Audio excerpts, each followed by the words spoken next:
The auction house was silent, save for the rhythmic, mocking laughter of Julian Thorne.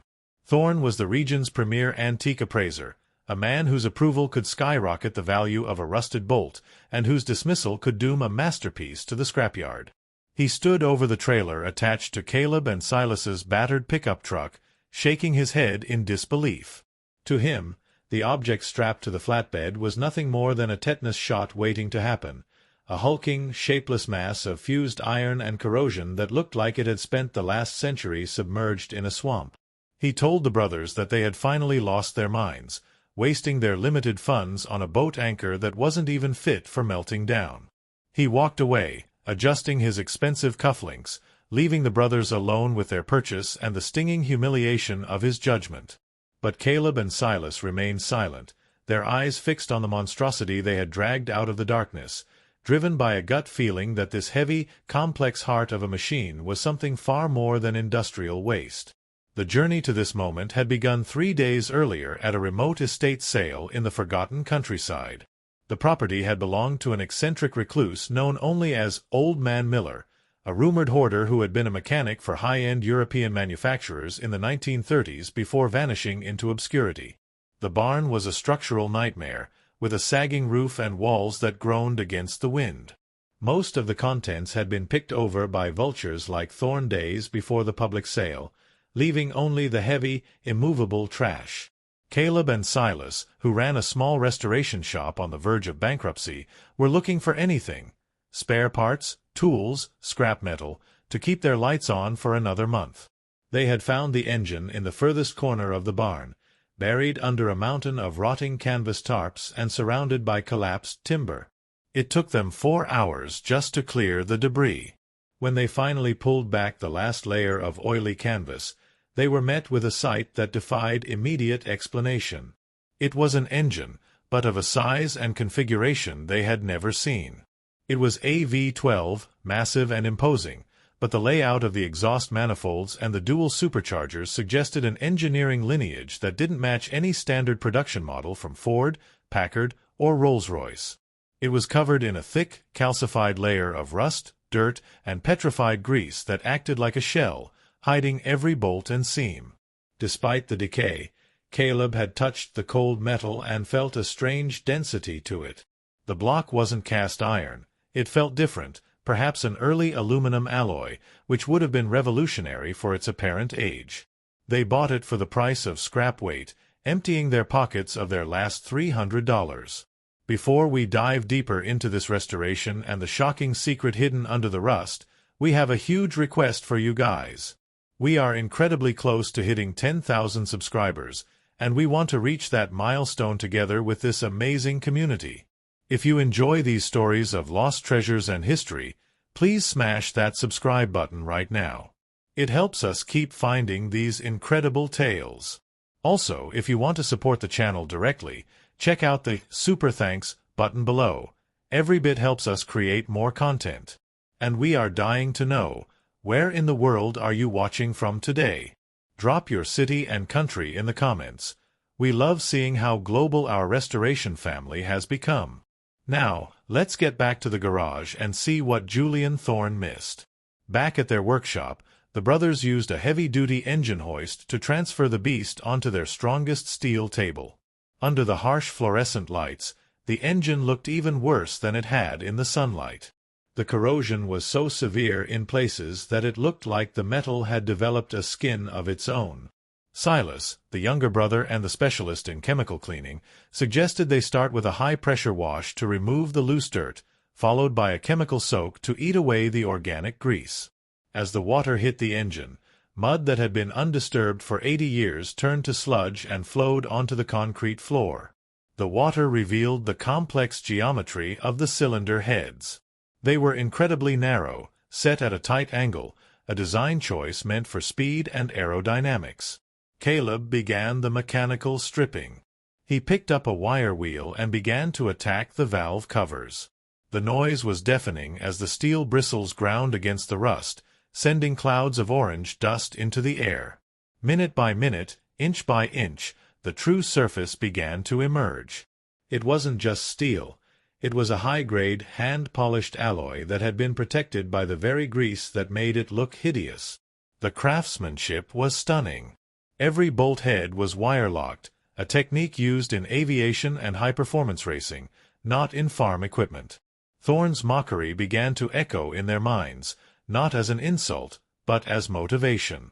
The dealer had looked at the surface. They were looking at the engineering. As they worked into the night, the shape of the engine became clearer. It was a masterpiece of Art Deco industrial design. The exhaust ports were shaped like teardrops, and the intake manifold was a sculpture of flowing lines. They realized this wasn't a mass-produced item. There were no casting marks, no part numbers stamped on the usual spots, and no manufacturer's logo on the valve covers. It was entirely bespoke. This realization sent a chill down Caleb's spine. In the automotive world, bespoke usually meant prototype, and prototypes were often destroyed after testing. If this had survived, it was a ghost. The turning point came when Silas focused his attention on a small, rectangular plate riveted to the side of the engine block, just below the distributor housing. It was caked in a hard, black resin-like substance, likely a mixture of oil and heat-hardened dirt.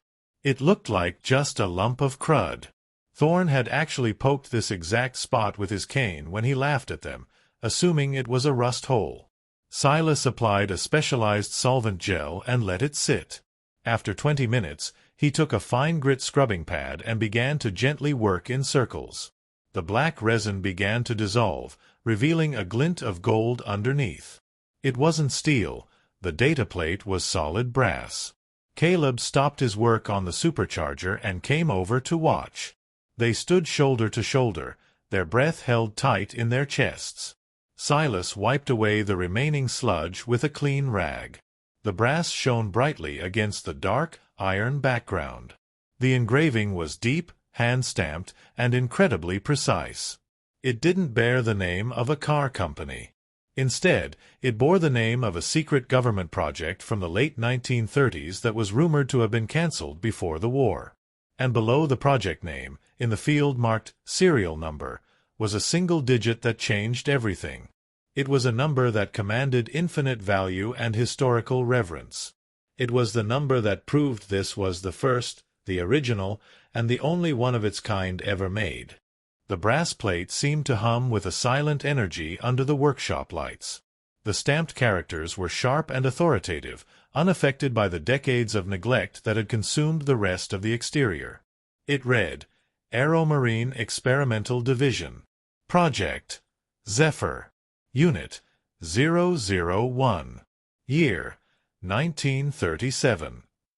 Caleb and Silas stared at the inscription, the silence in the garage heavy and suffocating. In the world of automotive history, Unit 001 was the Holy Grail. It signified the genesis, the prototype, the physical manifestation of a design that had previously only existed on blueprints. But Project Zephyr was a ghost story. It was a legend whispered among the oldest mechanics and historians, a rumor of a government-commissioned engine designed to break the land speed record and then transition into fighter aircraft dominance. The history books claimed the project was cancelled due to budget cuts and that all 3 prototype engines cast were melted down to support the impending war effort in 1940. There was no record of a survivor. Yet, here it sat, dripping wet on their steel table. Caleb broke the trance first, rushing to the small, dusty office adjacent to the workshop bay. He began tearing through their library of reference books, bypassing the standard repair manuals and reaching for the specific leather-bound volumes of pre-war industrial history they had collected over the years. Silas remained by the engine, almost afraid to touch it again, as if the reality of the serial number might vanish if he blinked. He took a flashlight and shone it down the intake ports. The metal inside was not rough cast iron. It was polished to a mirror finish, a technique known as porting and polishing that was usually done by hand for racing engines, taking hundreds of hours. This confirmed that the machine wasn't part of an assembly line. A human being, a master craftsman, had spent weeks shaping the airflow of this single engine. Caleb returned with a heavy, yellowed book titled Lost Engineering of the 20th Century. He slammed it open on the workbench, flipping pages frantically until he landed on a grainy black-and-white photograph. The caption read, "The Zephyr V12.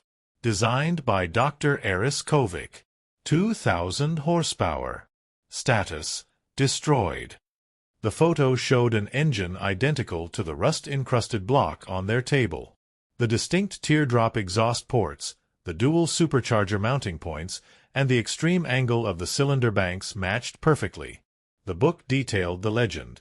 The Zephyr was capable of producing power that was theoretically impossible for the 1930s. It was an engineering marvel that terrified its own creators. The text confirmed that the government ordered the destruction of the prototypes to prevent the technology from falling into enemy hands during the chaotic build-up to World War II. But the caption also contained a footnote. Rumors persist that the lead mechanic, a man named Jeremiah Miller, smuggled components out of the facility before the purge. The realization hit the brothers like a physical blow.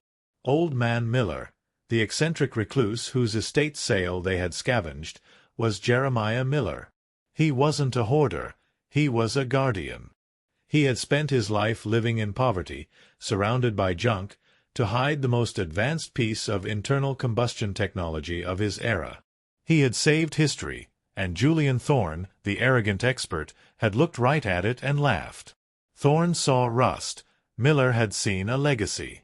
The brothers now understood the weight of their purchase. They weren't just restorers anymore. They were the custodians of a mechanical secret worth millions. However, validation required more than a serial number. They needed to prove the internal condition.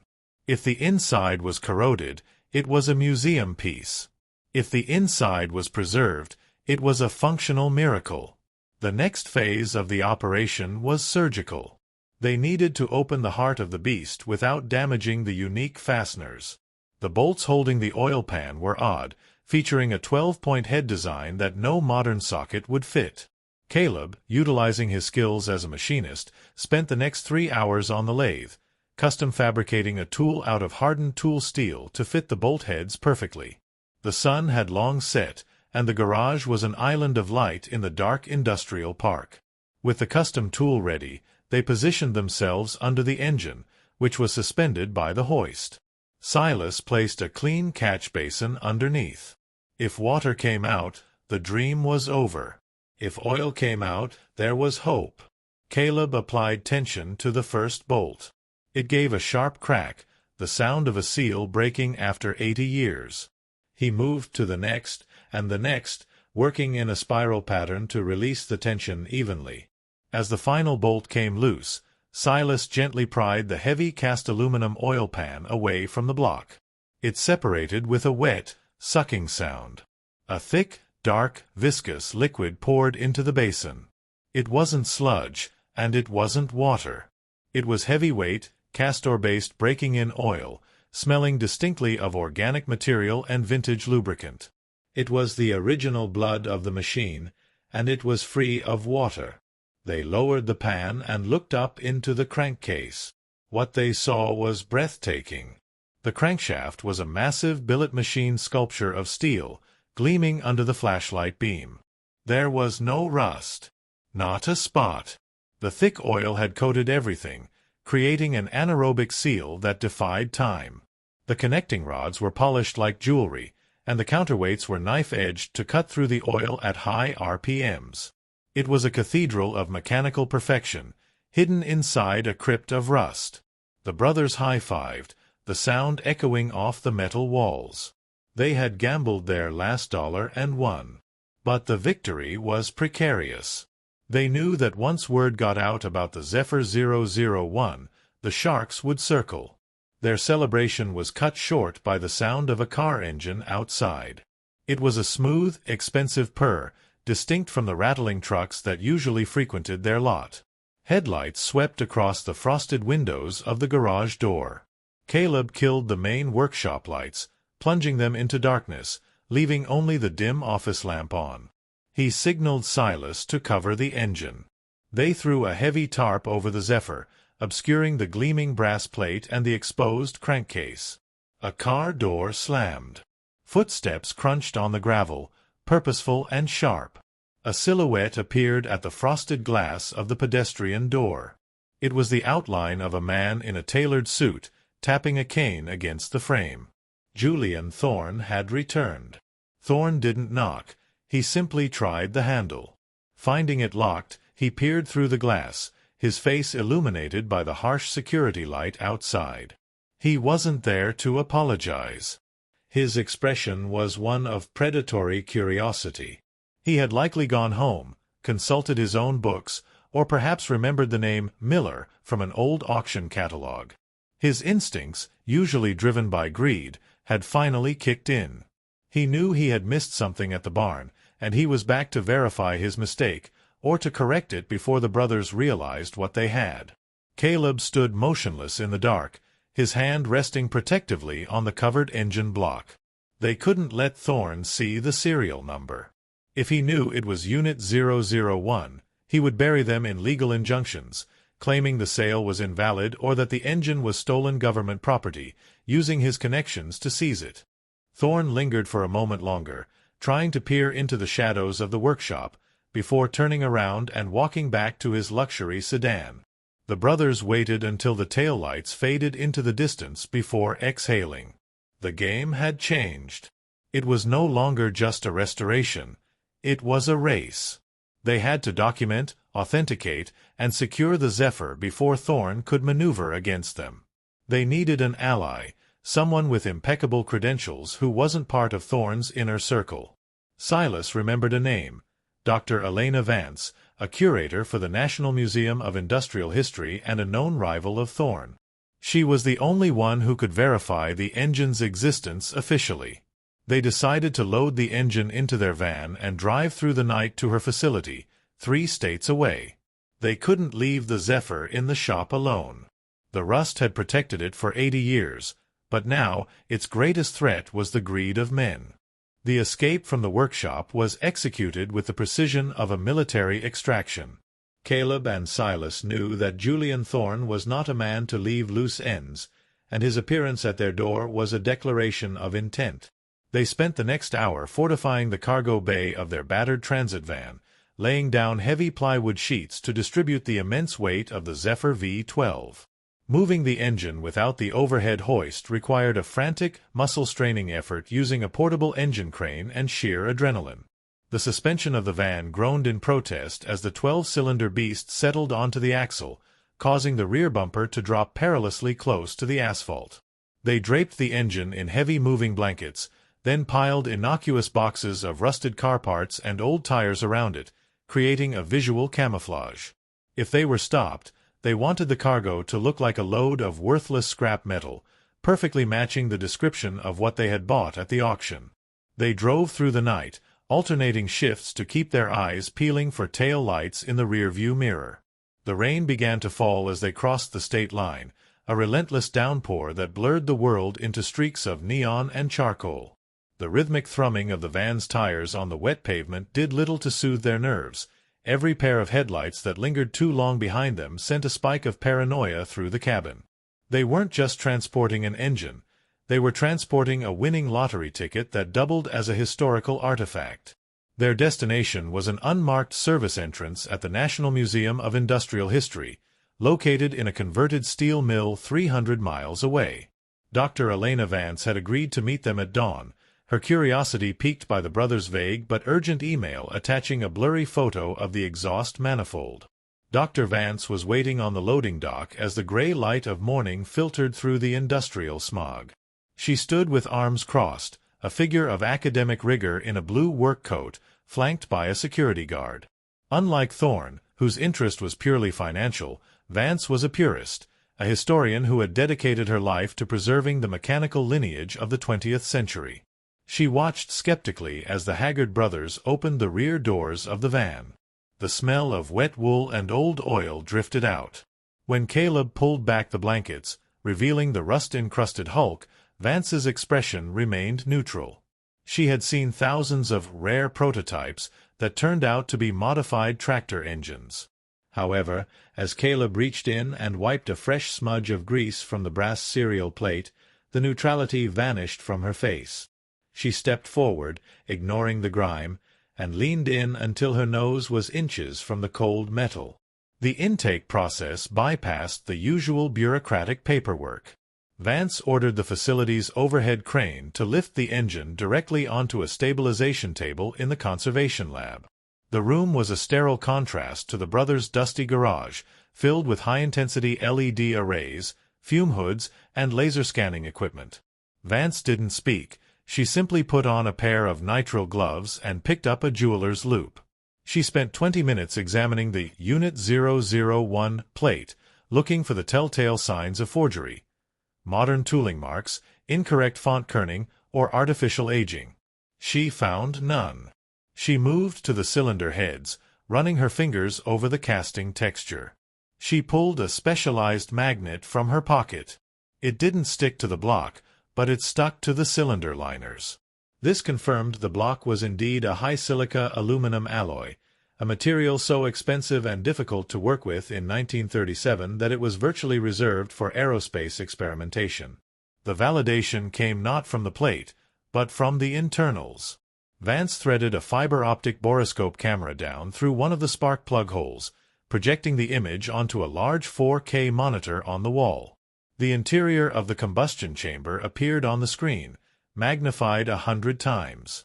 The piston head was clean, but it bore a specific, unique cross-hatching pattern on the crown. Vance froze the image and pulled up a digitized blueprint from the museum's classified archives, a scan of the original Project Zephyr patent application that had been declassified only years prior. The pattern on the screen matched the patent drawings perfectly. It was a swirl-inducing design meant to maximize fuel burn at high altitudes. The engine wasn't just a prototype, it was the physical proof of a technology thought to be lost. Vance turned to the brothers, her eyes wide with a mixture of professional awe and genuine shock. She confirmed that they were standing in front of the only known survivor of the Zephyr program. However, the examination revealed a second, darker layer to the mystery. As Vance maneuvered the camera deeper into the engine, down past the valves and into the intake runner, the light from the probe caught something lodged in the throat of the manifold. It wasn't mechanical. It was a small, cylindrical object, wrapped in oil-soaked leather, wedged tightly against the valve stem. It had been placed there intentionally, deep inside the engine where it could never be found unless the engine was dismantled or inspected with advanced optics. It was an obstruction. This explained why the engine had never been used in the war. It had been sabotaged, or perhaps used as a secure container. Vance carefully used a long, flexible gripping tool to extract the object. The tension in the lab was palpable as she slowly withdrew the probe. The object fell onto the stainless steel tray with a dull thud. It was a small canister, made of machined brass, screwed shut. It looked like a watertight message capsule used by naval couriers. The leather wrapping had preserved it against the engine oil. With trembling hands, Vance unscrewed the cap. Inside, there was no gold or jewels, but a tightly rolled scroll of onion skin paper, brittle but intact. She unfurled it on the light table. It was a handwritten log, dated September 1939. The handwriting belonged to Jeremiah Miller. The text was not a technical manual, but a confession. Miller hadn't just stolen the engine to save it from the scrap heap.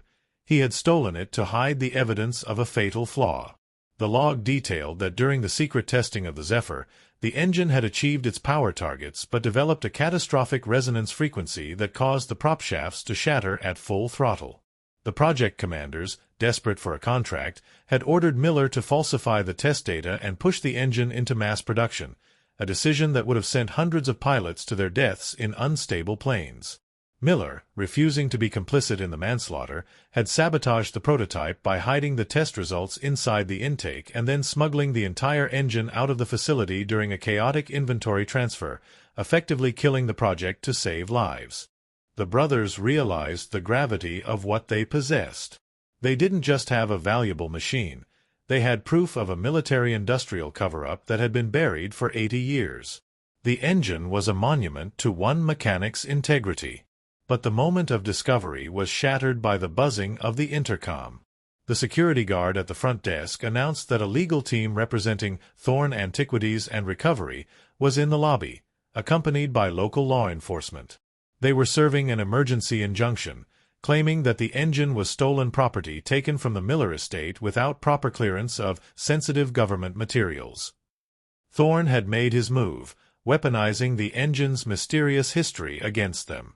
He argued that since the engine was technically government property that was never officially decommissioned, stolen by Miller, the brothers had no title to it, and he, acting as the court-appointed administrator of the Miller estate's historical assets, a position he had likely bribed his way into that morning, was there to repossess it. The brothers looked at Vance. The museum was a federal institution, and the lab was a secure zone. Vance's face hardened. She was not just a curator. She was a guardian of history, and she despised men like Thorne who treated artifacts as commodities. She grabbed the logbook and the brass capsule, locking them in the laboratory's fireproof safe. She then turned to the brothers and pointed to a rear freight elevator. She told them that the engine was now evidence in a federal inquiry regarding the falsification of military records, a jurisdiction that superseded a local civil injunction. She was going to trigger a federal hold on the object, freezing Thorne out, but she needed the brothers to disappear before the police entered the room, or they would be arrested for transport of stolen goods before the federal protection could kick in. They had to leave the Zephyr behind to save it. The heavy steel doors of the freight elevator groaned shut, severing the visual connection between the brothers and Dr. Vance just as the glass doors of the laboratory entrance shattered under the force of a police battering ram. Caleb and Silas didn't wait to see the confrontation. They hit the button for the sub-basement, the machinery descending with a stomach-churning lurch. The museum was a labyrinth of converted industrial spaces, and Vance had guided them to the subterranean loading tunnels used for hauling coal in the last century. They sprinted through the damp, dimly lit corridors, the sound of their boots splashing in puddles of brackish water echoing off the concrete walls. They burst out into the cool gray rain of the rear logistics yard, a desolate expanse of shipping containers and rusted rail tracks. Their van was waiting where they had left it, looking small and insignificant against the towering backdrop of the old steel mill. They scrambled inside, Silas behind the wheel, and peeled out of the lot just as blue emergency lights began to strobe against the brick facade of the museum's front entrance. They drove in silence for 20 miles, putting as much distance as possible between themselves and the legal firestorm they had ignited. They pulled into a secluded rest stop off the interstate, tucked behind a line of dense pine trees. The adrenaline began to fade, replaced by a cold, gnawing anxiety. They had saved the Zephyr from immediate seizure by Thorne, but they had lost possession of it. It was now locked in a federal evidentiary limbo, a prize that neither they nor Thorne could touch. However, Thorne had the expensive lawyers and the false claim of acting as the estate administrator. Without proof that Old Man Miller had intended for the engine to be sold, or that he had legally severed it from the estate before his death, Thorne would eventually win the war of attrition in court. They needed ammunition. Caleb pulled out his phone. Before the police had breached the lab, Dr. Vance had hurriedly snapped high-resolution photos of every page of Miller's logbook and airdropped them to Caleb's device. He began to scroll through the images, zooming in on the frantic, handwritten scrawl of the deceased mechanic. The first half of the book was technical data, pressure ratios, fuel mixtures, and the damning evidence of the resonance failure. But the final pages, written decades later in a shaky hand, were different. They were personal. Miller wrote about his life in hiding, his regret over the project, and his paranoia that the vultures, men like Thorne, would one day come for his legacy. In the entry dated just 3 months before his death, Miller wrote a passage that stood out. "I have made peace with the machine. I have solved the vibration flaw. The design for the harmonic damper is complete, a simple fix that saves the pilot. But I will not give it to the warmongers. I have hidden the blueprints and the deed of gift, the document that grants ownership of the Zephyr to the one who finds its voice, inside the chest of the Iron Shepherd. He watches over the barn, too heavy to move, too ugly to steal. He holds the key to the future." The Iron Shepherd. Caleb read the phrase aloud. Silas, staring out at the rain-slicked windshield, closed his eyes and visualized the auction site at the Miller farm. He replayed the memory of the chaotic yard, the piles of junk, the aggressive bidders. He remembered the barn, the collapsed timber, and the mud. Then he remembered the object that had marked the perimeter of the sale, something the auctioneer had bypassed completely because it was half buried in the earth and weighed 20 tons. It was a massive, derelict steam traction engine from the turn of the century, a rusted iron behemoth with huge steel wheels, used for plowing fields before the era of gas tractors. It sat like a sentinel at the edge of the property, overlooking the barn. The Iron Shepherd. It was the steam engine. The realization galvanized them. The deed of gift was the legal bullet they needed to kill Thorne's claim. If Miller had written a document transferring ownership to the finder, it would override the General Estate Administration. But the farm was currently under the control of the liquidation company hired by Thorne. By now, the site would be locked down, and crews would be preparing to clear the remaining junk to sell the land. The steam engine, being massive scrap iron, would be one of the first things cut up with torches. They had to get to the farm before the scrappers destroyed the Iron Shepherd. They turned the van around and headed back toward the rural county where the journey began. It was a 3-hour drive, and night fell as they approached the Miller estate. The rain had intensified, turning the dirt roads into treacherous rivers of mud. They parked the van a mile away from the main gate, hiding it in a dense thicket of woods. They proceeded on foot, dressed in their dark coveralls, moving like shadows through the overgrown fields. The property was no longer the quiet, abandoned place they had visited days ago. Portable floodlights bathed the main house and the barn ruins in harsh, artificial daylight. A security trailer sat near the gate, and a private security guard, likely hired by Thorne to protect his assets, sat inside, watching a portable TV. The brothers skirted the perimeter, using the darkness and the noise of the rain to mask their approach. The steam engine was located on the far side of the barn, near the edge of the forest, just outside the ring of floodlights. As they crept closer, they saw that the liquidation crew had already been at work. A heavy excavator was parked next to the steam engine, its claw resting ominously on the boiler. Acetylene tanks were staged nearby. The cutting was scheduled for the morning. They had arrived just in time. Silas boosted Caleb up onto the massive rear wheel of the steam engine. The metal was cold and slick with moss. Caleb climbed onto the operator's platform. The chest Miller referred to likely meant the toolbox or the water tank. Caleb checked the heavy cast-iron toolbox welded to the fender. It was empty, save for a nest of mice. He checked the firebox door. It was rusted shut. He pulled a pry bar from his belt and wrenched it open. Inside was nothing but ash. Panic began to set in. Had they misinterpreted the riddle? Was the Iron Shepherd something else? Silas, standing guard below, hissed a warning.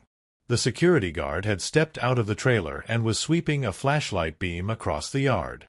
The beam cut through the rain, passing inches from the steam engine. Caleb froze, flattening himself against the cold boiler.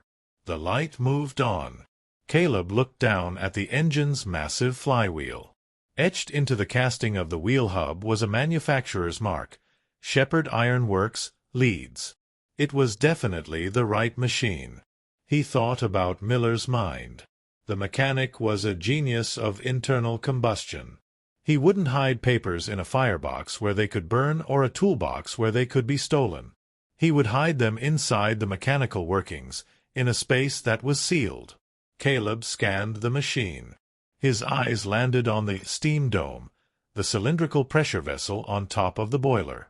It was sealed with a heavy, bolted flange. But looking closely, he saw that one of the bolts was different. It wasn't a standard hex head. It was a custom 12-point bolt, identical to the ones on the Zephyr's oil pan. It was Miller's signature. This wasn't a factory bolt. It was a plug. Caleb scrambled up the side of the boiler, slipping on the wet iron. He reached the steam dome. He didn't have the custom tool they had made at the shop, but he had a pair of locking pliers. He clamped them onto the bolt head with all his strength.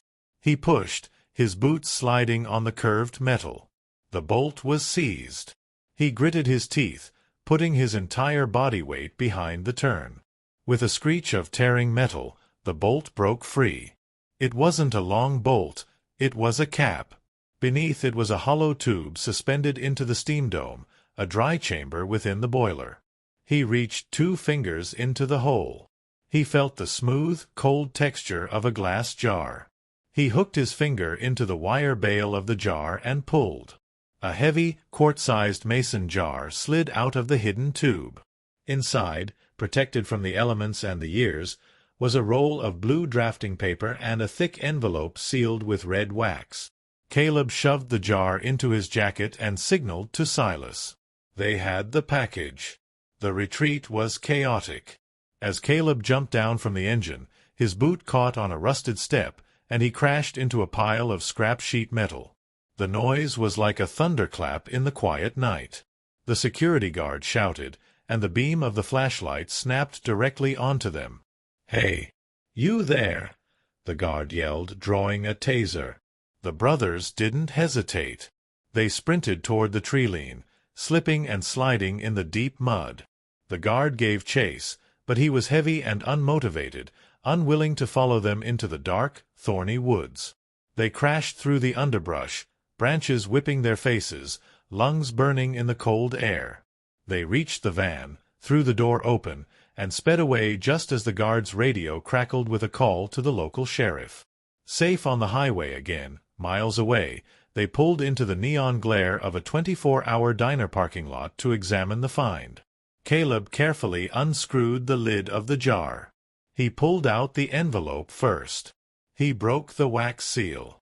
It was a formal, notarized document dated 1950. It was a transfer of title and deed of gift. In clear legal language, Jeremiah Miller declared that the prototype engine known as Zephyr and all associated intellectual property were gifted to the finder who preserves the integrity of the machine, explicitly removing it from his general estate and any familial inheritance. It was bulletproof. But the second item, the blueprint, was the true treasure. It was a detailed technical drawing labeled Harmonic Balancer Assembly, Zephyr V12. It showed a complex, fluid-filled damper that could be bolted onto the crankshaft to neutralize the deadly vibration. Miller had solved the problem. The engine wasn't a death trap anymore. With this part, it was the most advanced piston engine ever created. They held the cure in their hands. However, their victory was short-lived. A news alert flashed on the diner's television screen visible through the window. Local antique dealer hospitalized after altercation. The subtitles revealed that Julian Thorne had been attacked by unknown assailants outside the museum. But that wasn't the twist. The report continued. Sources say Thorne is actually under federal investigation for trafficking stolen wartime artifacts. The brothers looked at each other. Thorne wasn't just a greedy dealer. He was part of a larger network, and he had evidently failed someone powerful by not securing the engine immediately. The unknown assailants were likely his own disappointed buyers. The brothers weren't just fighting a lawyer anymore. They were in the crosshairs of an international black market syndicate that wanted the Zephyr for a private collection, and now, with Thorne out of the way, the gloves were off. They had the deed, but they had to get the engine back before the syndicate burned the museum down to get it. The return to the museum was not a retreat, but a strategic counteroffensive. Caleb and Silas, armed with the notarized deed of gift and the critical blueprints, drove straight into the heart of the storm. They contacted Dr. Vance, who arranged for a secure meeting point at a federal field office rather than the compromised museum grounds. When they arrived, they were met not by local police, but by agents from the Department of Justice and the Naval Criminal Investigative Service. The involvement of the Anchor Syndicate and the theft of wartime technology had elevated the case to a matter of national security. The brothers laid the contents of the mason jar onto the metal table, the wax-sealed deed and the blue schematics. The effect was immediate. The deed of gift, authenticated by the notary stamp of a long-deceased county clerk, legally bypassed the estate administration entirely. Jeremiah Miller had not died intestate regarding the engine. He had specifically alienated the asset while alive, creating a conditional trust that the brothers had fulfilled. Julian Thorne's claim dissolved instantly. The predator was now the prey, facing indictment for fraud and attempted theft of government property. With the legal threat neutralized and the syndicate retreating into the shadows to avoid federal scrutiny, the focus shifted back to the machine. The Zephyr V-12 was transported to a secure, climate-controlled engineering bay within the Smithsonian's preservation wing. The brothers were no longer trespassers. They were now lead consultants on the most significant automotive restoration project of the century. However, the engine was still incomplete. It was a masterpiece with a fatal flaw, the destructive harmonic resonance that had terrified the original engineers. To run it without the fix was to risk destroying it. They needed to build Miller's final invention. Using the blueprints found in the Iron Shepherd, Caleb and Silas worked with the museum's advanced fabrication team. They didn't just clean parts, they had to manufacture the missing link. The harmonic balancer Miller had designed was a fluid viscous damper, a technology that was decades ahead of its time in the 1930s.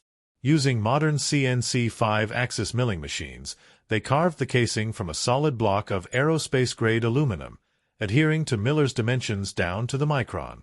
Inside, they filled the chambers with a heavy silicone fluid that matched the specific viscosity noted in Miller's log. It was a bridge across time, modern manufacturing bringing a ghost's design to life. When they bolted the new damper onto the crankshaft snout, the engine looked complete for the first time in 80 years. The day of the first start was a closed event, attended by high-ranking military historians, automotive experts, and museum directors. The engine was mounted on a heavily instrumented dyno stand. The air in the room was thick with anticipation and the smell of high-octane aviation fuel. Silas primed the oil system, watching the pressure gauge needle climb steadily. The heart was ready. Caleb took the controls. He engaged the starter motor. The whine of the electric starter was the only sound for 3 seconds, followed by a sudden, thunderous bark. The Zephyr V-12 didn't just start, it exploded into life. But it wasn't the chaotic, shaking violence the original test logs described. It was a smooth, deep, resonant roar that vibrated in the chests of everyone in the room. The idle settled into a rhythmic, predatory thrum.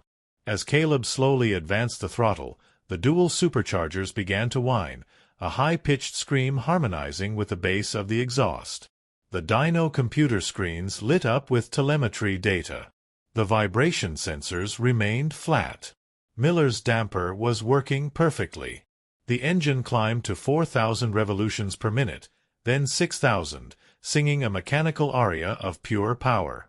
It produced numbers that were staggering even by modern standards, validating the legends. The voice Miller had written about was finally heard, a testament to a man who chose honor over glory. The aftermath of the startup changed the brothers' lives forever.